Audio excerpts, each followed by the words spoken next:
Hello সকলকে, সবাই কেমন আছো? আজকে আমি রেজনের এই ইয়াররিংটা পরেছি। শপিং করে এখন আমি আর ঋত্বিকা মেট্রো করে যাচ্ছি কুমারটুলির দিকে। প্রথমেই আমরা চলে এসেছি কুমারটুলি সার্বজনীনে। এই বছরে এদের থিম ক্ষুধা।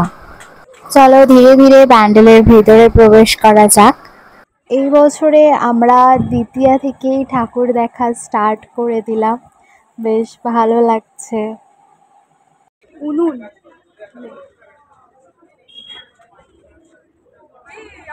মানে পোড়া রুটি না, এই দেখ। প্রতি বছরের ন্যায় এবছরেও কুমারটুলি সার্বজনীন কিন্তু খুব সুন্দর একটা প্যান্ডেল সকলকে উপহার দিয়েছে। সেই জন্য কুমারটুলি সার্বজনীনকে অনেক অনেক শুভেচ্ছা এবং অভিনন্দন। কুমারটুলির ভিতরে আমরা ঢোকার আগে এই অ্যাকোরিয়ামটা চোখে পড়লো, আর এখানে কত সুন্দর সুন্দর মাছ আমরা দেখতে পাচ্ছি। ভীষণ ভালো লেগে গেছে, সে কারণে দাঁড়িয়ে পড়েছে এখানে।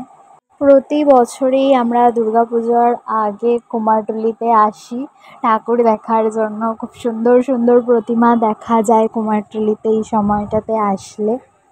এখানে বিভিন্ন ধরনের প্রদীপ বিক্রি হচ্ছে। ঘুরতে ঘুরতে আমরা কিছু ফটোও তুলে নিয়েছি।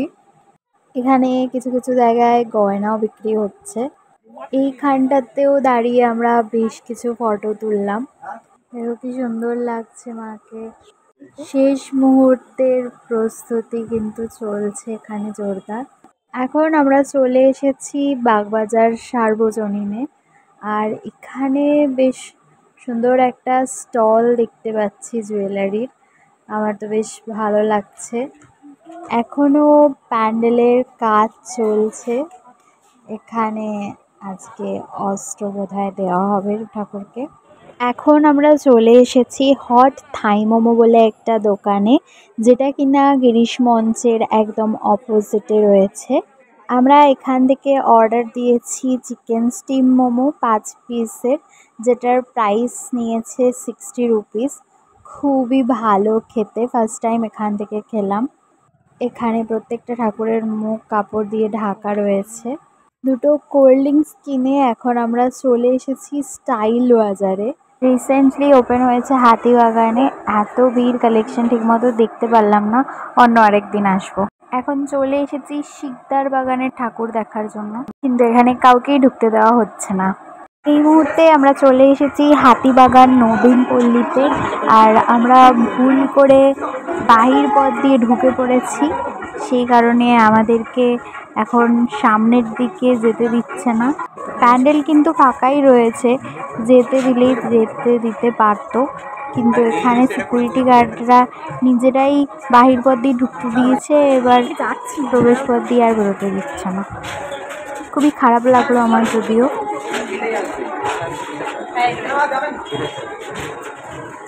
দেখো সারা রাস্তাটা কি সুন্দর টুনি লাইট দিয়ে সাজিয়েছে, বেশ ভালো লাগছে দেখতে।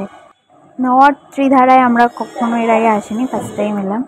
রাস্তায় যেতে যেতে আমার প্রিয় ফুল কাঠগোলাপ পেয়ে গেছি। নামবে মনে হচ্ছে। কাঠগোলাপটা আমি কানে গুঁজে নিয়েছি। এখন চলে এসেছি বাজার কলকাতাতে। বৃষ্টি মাথায় করে নিয়ে এখন আমরা চলে এসেছি লক্ষ্মীনারায়ণ সাউ অ্যান্ড সন্স চপের দোকানে। এখানে গরম গরম চপ ভাজা হচ্ছে। এর আগে আমি এখান থেকে চপ খেয়েছি, আবারও সুযোগ পেয়েছি বলে চলে এলাম। সন্ধেবেলাতে এখানে কিন্তু বেশ ভালোই ভিড় হয়। এখন আমরা যাচ্ছি কাশী বোস লেনের পুজো দেখতে। কাশী বোস লেন বন্ধ রয়েছে। এটা খুব সুন্দর লাইটিং দিয়ে সাজানো হয়েছে। কাটা চামচ, এমনি চামচ।